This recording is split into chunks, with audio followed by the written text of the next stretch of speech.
ವೈಷ್ಣವಿ ಚಾನಲ್ಗೆ ಸ್ವಾಗತ. ಇವತ್ತು ತುಂಬಾ ಈಸಿಯಾಗಿ ವೆಜ್ ಮಂಚೂರಿಯನ್ ಮಾಡೋದು ಹೇಗೆ ಅಂತ ನೋಡೋಣ. ಇದಕ್ಕೆ ಕ್ಯಾಪ್ಸಿಕಮ್, ಕ್ಯಾರೆಟ್ ಹಾಗೆ ಈರುಳ್ಳಿ ತಗೊಂಡಿದ್ದೀನಿ. ಎಲ್ಲ ಇದೇ ತರನೇ ಕಟ್ ಮಾಡ್ಕೊಳ್ಳಿ. ಈ ಮೂರು ಸೇರಿ ನಿಮಗೆ 1 ಕಪ್ ಆದ್ರೆ ಸಾಕು. ಸ್ವಲ್ಪ ಸ್ಪ್ರಿಂಗ್ ಆನಿಯನ್ ನಿಮಗೆ ಗಾರ್ಲಿಶ್ ಮಾಡ್ಕೊಳ್ಳಿಕ್ಕೆ, ಹಾಗೆ ಕ್ಯಾಬೇಜ್ 2 ಕಪ್ನಷ್ಟು ತುರಿದಿರೋದು, ರುಚಿಗೆ ಉಪ್ಪು, ಕಡಲೆ ಹಿಟ್ಟು 1/4 ಕಪ್ಪು, ಸ್ವಲ್ಪ ಶುಂಠಿ, ಹಸಿಮೆಣಸಿನಕಾಯಿ 1 ಟೀ ಸ್ಪೂನ್, ಹಾಗೆ ಚಿಂಗ್ ಸೀಕ್ರೆಟ್ ಅವ್ರದ್ದು ವೆಜ್ ಮಂಚೂರಿಯನ್ ಮಸಾಲ ತಗೊಂಡಿದ್ದೀನಿ. ಇದು 1 ಪ್ಯಾಕೆಟ್ ತಗೊಂಡಿದ್ದೀನಿ. ಇದರಲ್ಲೇ ಮಸಾಲ ಹಾಗೆ ಸಾಲ್ಟ್ ಎಲ್ಲ ಇರುತ್ತೆ. ಎಣ್ಣೆ ಡೀಪ್ ಫ್ರೈ ಮಾಡಲಿಕ್ಕೆ. ಈಗ ಮಾಡೋದು ಹೇಗೆ ಅಂತ ನೋಡೋಣ. ಒಂದು ಮಿಕ್ಸಿಂಗ್ ಬೌಲ್ಗೆ ಕ್ಯಾಬೇಜ್ನ ತುರ್ದಿಟ್ಕೊಂಡಿದೀವಲ್ಲ, ಇದನ್ನ ಪೂರ್ತಿ ನೀರು ಹಿಂಡ್ಬಿಟ್ಟು ಹಾಕೋಬೇಕು. ಸ್ವಲ್ಪನೂ ನೀರು ಇರಬಾರ್ದು. ಈ ರೀತಿ ಹಿಂಡ್ಬಿಟ್ಟು ಹಾಕಿ ಸ್ವಲ್ಪ ಗಾಳಿಗೆ ಬಿಡಿ, ಪೂರ್ತಿ ಡ್ರೈ ಆಗಲಿ. ಇದು ಡ್ರೈ ಆದಮೇಲೆ ನೀವು ಮಿಕ್ಕಿದ ಇಂಗ್ರೀಡಿಯೆಂಟ್ಸ್ ಹಾಕೊಳ್ಳಿ. ಇಲ್ಲಾಂದ್ರೆ ಪೂರ್ತಿ ನೀರು ಬಿಟ್ಕೊಂಡ್ಬಿಡುತ್ತೆ, ಉಂಡೆ ಮಾಡೋಕ್ಕೆ ಆಗೋದಿಲ್ಲ. ಇದೆಲ್ಲ ಡ್ರೈ ಆದಮೇಲೆ ಇದಕ್ಕೆ ರುಚಿಗೆ ಉಪ್ಪು ಹಾಗೆ 1/4 ಕಪ್ನಷ್ಟು ಕಡಲೆ ಹಿಟ್ಟು ತಗೊಂಡಿದ್ದೀನಿ.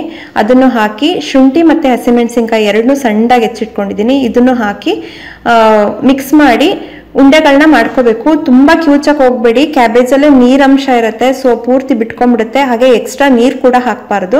ನೋಡಿ, ಈ ಕನ್ಸಿಸ್ಟೆನ್ಸಿ ಬಂದ್ಮೇಲೆ ಇದರಲ್ಲಿ ಸಣ್ಣದಾಗಿ ಉಂಡೆಗಳನ್ನ ಮಾಡ್ಕೊಳ್ಳಿ. ತೀರಾ ದಪ್ಪನೂ ಮಾಡಬೇಡಿ, ಮೀಡಿಯಮು ಬೇಡ, ಸಣ್ಣ ಸಣ್ಣ ಉಂಡೆಗಳನ್ನ ಮಾಡ್ಕೊಳ್ಳಿ. ಒಳಗಡೆ ಎಲ್ಲ ಬೇಯೋದೇ ಇಲ್ಲ ಅಂದ್ರೆ.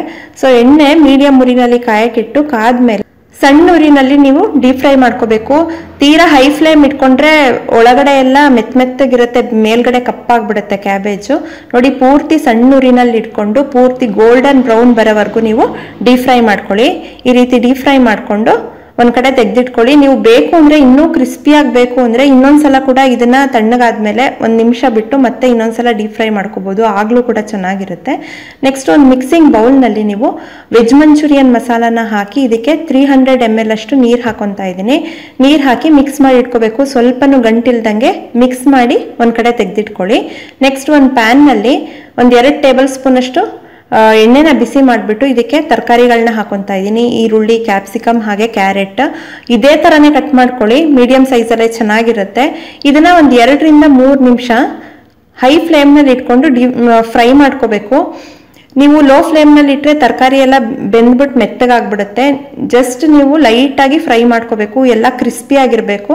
ಸೊ ಇದನ್ನ 2 ನಿಮಿಷ ಫ್ರೈ ಆದಮೇಲೆ ನೀವು ಮಂಚೂರಿಯನ್ ಬಾಲ್ಸ್ನ ಹಾಕೊಂಡು ಇದಕ್ಕೆ ಮಸಾಲಾ ಮಿಕ್ಸ್ಚರ್ ಹಾಕೊಳ್ಳಿ. ಮಿಕ್ಸ್ ಮಾಡಿ ಇಟ್ಕೊಂಡಿದ್ದೀವಲ್ಲ, ಆ ಮಸಾಲಾ ಮಿಕ್ಸ್ಚರ್ನ ಹಾಕೊಂಡು ಕುದಿಯಕ್ಕೆ ಬಿಡಿ. ಜಸ್ಟ್ 1 ಕುದಿ ಬರಲಿ. 2 ಕುದಿ ಬಂದಮೇಲೆ 2 ರಿಂದ 3 ನಿಮಿಷ ಸಿಮ್ನಲ್ಲಿ ಬಿಡಬೇಕು. ನೋಡಿ, ಈ ರೀತಿ ಗಟ್ಟಿ ಬರುತ್ತೆ. ಸಿಮ್ನಲ್ಲಿ 2 ರಿಂದ 3 ನಿಮಿಷ ಬಿಟ್ಬಿಟ್ಟು ಗ್ಯಾಸ್ ಆಫ್ ಮಾಡ್ಕೋಬಹುದು. ಇನ್ನೂ ನಿಮಗೆ ತಿಕ್ ಗ್ರೇವಿ ಡ್ರೈ ಆಗಬೇಕು ಅಂತ ಅಂದರೆ ಇನ್ನೊಂದು 3 ರಿಂದ 4 ನಿಮಿಷ ನೀವು ಸಿಮ್ನಲ್ಲಿ ಬಿಟ್ಟು ಗ್ಯಾಸ್ ಆಫ್ ಮಾಡಿದ್ರೆ ವೆಜ್ ಮಂಚೂರಿಯನ್ ರೆಡಿ ಆಗುತ್ತೆ. ಇನ್ಸ್ಟೆಂಟ್ ಆಗಿ ಮಾಡ್ಕೋಬಹುದು. ಮೇಲ್ಗಡೆ ಸ್ವಲ್ಪ ಸ್ಪ್ರಿಂಗ್ ಆನಿಯನ್ ಹಾಕಿ ಗಾರ್ನಿಶ್ ಮಾಡ್ಕೊಂಡ್ರೆ ತುಂಬಾನೇ ಚೆನ್ನಾಗಿರುತ್ತೆ. ನೋಡಿದ್ರಲ್ವಾ ವೆಜ್ ಮಂಚೂರಿಯನ್ ರೆಸಿಪಿನ ಕ್ವಿಕ್ ಆಗಿ ಮಾಡೋದು ಹೇಗೆ ಅಂತ ಹೇಳಿ. ನೀವು ಕೂಡ ನಿಮ್ಮ ಮನೆಯಲ್ಲಿ ಟ್ರೈ ಮಾಡಿ ಹೇಗಾಯ್ತು ಅಂತ ತಿಳಿಸಿ. ಮತ್ತಷ್ಟು ಈಸಿ ರೆಸಿಪೀಸ್ಗಾಗಿ ವೈಷ್ಣವಿ ಚಾನಲ್ಗೆ ಸಬ್ಸ್ಕ್ರೈಬ್ ಆಗೋದು ಮರಿಬೇಡಿ. Thank you.